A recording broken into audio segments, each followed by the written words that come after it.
یہ حرم کا قافلہ تھا جس کا آغاز قربانی سے ہوا تھا۔ اللہ اکبر، نسل اسماعیل کو باقی رکھنا تھا۔ اللہ تعالیٰ نے اس کے لیے دمبا بھیج دیا، چونکہ حضرت اسماعیل علیہ السلام کی پیشانی میں نور مصطفیٰ چمک رہا تھا۔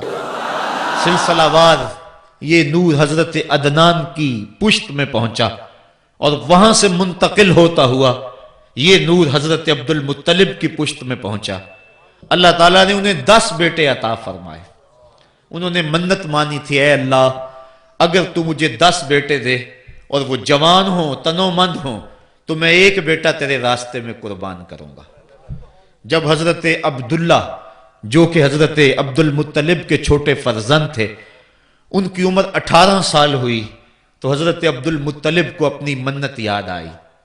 انہوں نے اپنے 10 بیٹوں کو بلایا، کہا بیٹا میں نے کعبہ کے رب سے یہ وعدہ کیا ہے کہ اللہ مجھے اگر 10 بیٹے دے گا تو میں ایک بیٹا اللہ کی راہ میں قربان کروں گا۔ اب تم بتاؤ تمہاری رائے کیا ہے؟ کہانی حرم کی پھر دوبارہ دہرائی جا رہی ہے۔ کہا رائے بتاؤ۔ 10 کے 10 بیٹوں نے گردن خم کر دی۔ کہا ایک بیٹے کو ذبح کرنا ہے۔ کہا جس کو چاہو۔ کہا نہیں، میں قرعہ ڈالتا ہوں۔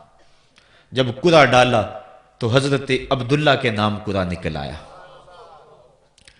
فرشتے پھر دم بخود تھے، مالک تو نے اس کی پشت میں امانت رکھی ہے اور آج اس کو بھی ذبح کیا جائے گا۔ کائنات پر پھر کوہرام مچنے لگا۔ حضرت عبد المطلب آستینے چڑھا رہے ہیں، ہاتھ کے اندر چھری ہے۔ یہ خبر پورے مکے میں پھیل گئی، سارے سردار دوڑے آئے۔ کہا عبد المطلب یہ رسم تو نہ ڈالو، اس کا ادا کرنا مشکل ہو جائے گا۔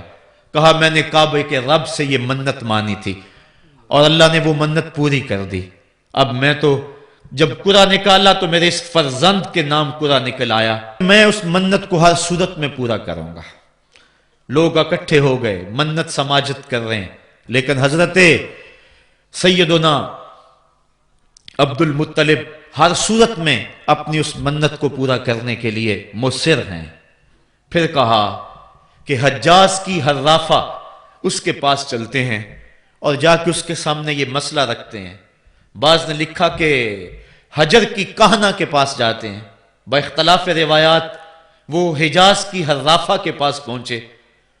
جب اس کا پتہ کیا تو وہ خیبر میں تھی، تو اس کے پاس سارے سردار اکٹھے ہو کے گئے کہ اس طرح ہمارے سردار نے منت مانی تھی تو اب وہ بیٹے کو ذبح کرنے کے لیے تیار ہے، تو تم بتاؤ کہ اس کے بارے میں ہمیں کیا کرنا چاہیے۔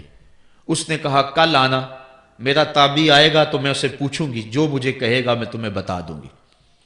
اگلے دن یہ سردار پھر اس حرافہ کے پاس پہنچے۔ اس نے کہا کہ میرا تابعی آیا تھا، پہلے تم یہ بتاؤ کہ تمہارے ہاں کسی شخص کی دیت کتنی ہے؟ جو شخص مقتول ہو اس کی دیت قاتل کتنی دیتا ہے؟ انہوں نے کہا 10 اونٹ۔ کہا جاؤ پھر ایک طرف 10 اونٹ رکھو اور ایک طرف عبداللہ کا نام رکھو اور قرعہ ڈالو۔ اگر 10 اونٹوں کی طرف قرعہ نکل آیا تو 10 اونٹ ذبح کر دینا، اور اگر عبداللہ کی طرف نام نکل آیا پھر دوبارہ 10 اونٹ ادھر اور رکھنا، 20 رکھنا، اور اس طرح اونٹ 10 بڑھاتے جانا۔ جب قرعہ عبداللہ کے نام سے ہٹ کر اونٹوں کی طرف نکلا تو پھر اتنے اونٹ ذبح کر دینا۔ میرے تابعی نے یہی حل بتایا ہے۔ کہا ٹھیک۔ آئے اور آ کے ساری بات سنائی۔ 10 اونٹ ایک سمت رکھے گئے اور حضرت عبداللہ کا نام ایک سمت رکھا گیا۔ جب قرعہ نکالا تو حضرت عبداللہ کے نام نکلا۔ پھر 20 اونٹ رکھے گئے، پھر قرعہ نکالا تو حضرت عبداللہ کے نام نکلا۔ پھر 30 اونٹ رکھے گئے، قرعہ حضرت عبداللہ کے نام نکل رہا ہے۔ 40 اونٹ رکھے گئے، 50 رکھے گئے، 60، 70، یہاں تک کہ 100 اونٹ رکھے گئے۔ 100 اونٹ جب ادھر ہو گئے، اب قرعہ نکالا تو اونٹوں کے نام نکل آیا۔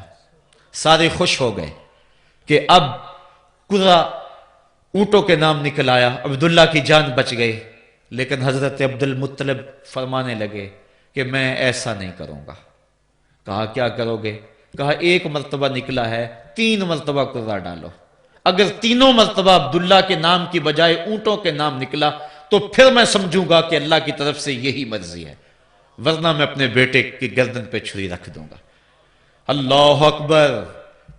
مکے کے اندر سردار بھی دعائیں مانگ رہے ہیں۔ اللہ اکبر! ام ایمن بھی دعا مانگ رہی ہے، مکے کے پربت دعائیں مانگ رہے ہیں، کائنات کا ذرہ ذرہ دعائیں مانگ رہے ہیں۔ قرہ جب ڈالا گیا تو دوسری مرتبہ بھی قرہ اونٹوں کے نام نکلا۔ اب تیسری مرتبہ جب قرہ ڈالا گیا تو ہر ایک کا دل دھڑک رہا ہے۔ حضرت عبد المطلب تیار ہیں، کہا اگر تیسری مرتبہ بھی قرہ اونٹوں کے نام نہ نکلا تو میں اپنے بیٹے کی گردن پہ چھری پھیروں گا، چونکہ میں نے کعبے کے رب سے منت مانی ہوئی ہے۔ جب تیسری مرتبہ قرہ ڈالا گیا تو وہ بھی اونٹوں کے نام نکلا، 100 اونٹ ذبح کر دیے گئے۔ حضرت عبداللہ جو کہ حضور کی امانت کے امانت دار تھے، ان کی زندگی محفوظ ہوئی۔